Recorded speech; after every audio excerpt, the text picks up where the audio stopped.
Hey everybody, WhySoWookie here. In this video we're going to go over the Pubg update 14.1 patch notes, including the new carry feature, map updates to both Erangel and Taego, and much more.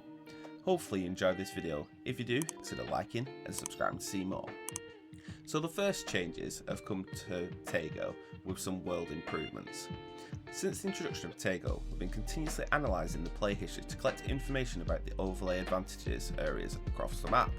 As a result, we discovered that some regions with Taego have a relatively high win rate compared to others. After checking the win rate of most popular combat zones, objects and terrain improvements, we've made areas with 75% more win rate. So these are the changes that have been made. So they've added cover to the mountain area north of the palace and the river to the Easter terminal. They've fixed field of view, bends and cover areas where the terrain is difficult to overcome. They've improved the cliff topography north of Buksansa. They've reorganised the topography around the school. Covers and hills have been reorganised. Terrain improvements in some of the coastal areas. Some mountain and rivers have also been tweaked as well to make it a more balanced map for when there's fighting. So there's some positive changes that have been made there. The next change that has been made to Taego is the aerospace feature. You'll be able to see the map on the screen now, and it's basically these different zones that in those zones it will then spawn loot that's through, map exclusive loot from other maps. So there'll be a chance to get a QBZ or a QBU or a G36 and so on and so forth, which is a really cool feature. So it'll really freshen up your Taego games because you'll not necessarily get the same K2 Mark 12 every single game, which is really nice. The next thing that they've added to Taego is the breakable pot feature, where there's these pots that randomly spawn, and when you destroy them you can get bandages, first aids, boosts, various different grenades, and they're very reminiscent to the crate boxes that are on Paramo, basically functioning exactly the same way. Next, they've made a comeback BR and UI improvement, so if you're still valid for the combat BR, if you're playing with random squads, when they die and they're waiting for the combat BR, they won't be able to exit to the lobby immediately. It'll make them wait 3 seconds, and there'll be a message on there saying that you've still got a chance. And hopefully that'll crack down on players just bailing out on the team when they go down. Next, we'll look at the Erangel updates. So the first major update is being made to the church at Pachinki, and they've completely revamped the whole thing. So not only is it a different building model, it's much larger and it's more of a complex of its own now. It's got a perimeter fence, it's got 2 paths leading up. The actual building itself is much larger, and it's a really cool feature piece now there. So I'll be excited to explore that when it comes into the game.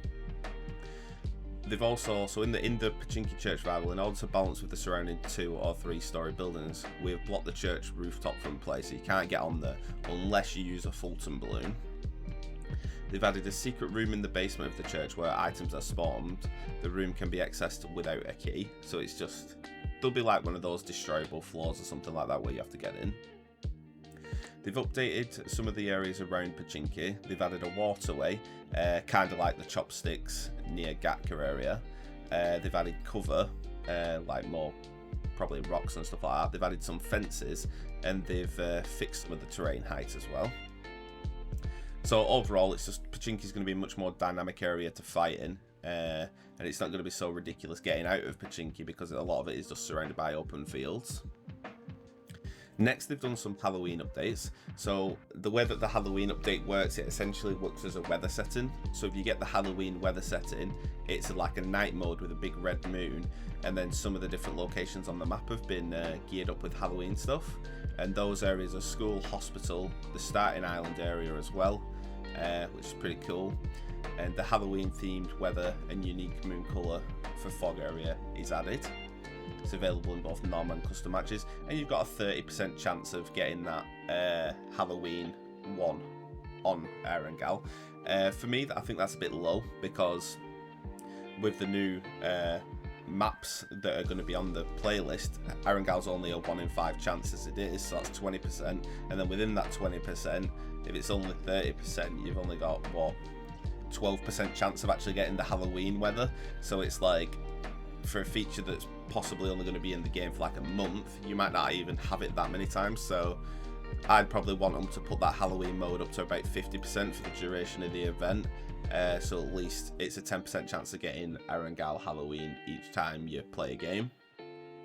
The smoke colours have changed on that one as well, for the crates that come down, and they've put mummy coffins at school, hospital and the starting island as well, which is pretty cool. Next is the new major feature, which is a carry system, where you can pick up downed players and carry them to safety or steal them away from the teammates if you're carrying an enemy, which is pretty good. So this feature is available in all maps, and you may pick up any downed player, friend or foe, that is not currently self-reviving or being revived. While carrying a player, the following is true. You can't use a Panzerfaust, a melee weapon, throwables, emergency pickup, parachute. You can only hip fire, and you can't use meds either. You can't crouch or go prone, so you can't sprint, you can't jump, and you can't hurdle, so you can only just like normal run. And you can only hip fire as well, so you know it does make you a little bit vulnerable. However, I can think of a couple of examples when this is really useful. So you're fighting on the edge of the blue, one of your guys goes down but you win the fight, but then you don't have enough time to heal them and get to the ring because of maybe it's like zone 5 or something and it's going to do too much damage. You'd just be able to pick them up, quickly run them into the ring and then heal them, which will be really good because that situation does come around quite a lot, so you know it's going to be a positive thing. Plus all the videos that we're going to see of people stealing people's teammates are going to be hilarious as well. Next, they've changed the map rotation. So as it stands currently in normal matches, you've got Erangel, Miramar, Sandhawk, Vikendi and Karakin, and that's changing to Erangel, Miramar, Sandhawk, Taego and Paramo. So there's not going to be any one playlist for Taego anymore. It's just going to be in the normal playlist. It's replaced Vikendi and Paramo has replaced Karakin, which is pretty good. In ranked, so a lot of you ranked players might like this, it's going from Erangel, Miramar, Sandhawk and Vikendi, and it's changing to Erangel, Miramar, Taego and Paramo, so no Sandhawk in ranked. Now, because this is the first time that Taego and Paramo, I believe, have been added to ranked, they've created a new ranked rule set for those maps. So on Taego, it's a max of 64 players. The blue zone's the same, care package is the same, there's no red zone, and they've added additional vehicle spawn locations, which is pretty good. On Paramo, it's a max of 32 players, there's 7 blue zone phases, there's increased items, and it'll also spawn buggies and ronies, and the ronies spawn from fixed spawning locations, so people will learn where they are. No red zone and the weather's clear on that one. So, you know, that'll be mixing up your ranked play if you're a ranked player in Season 14.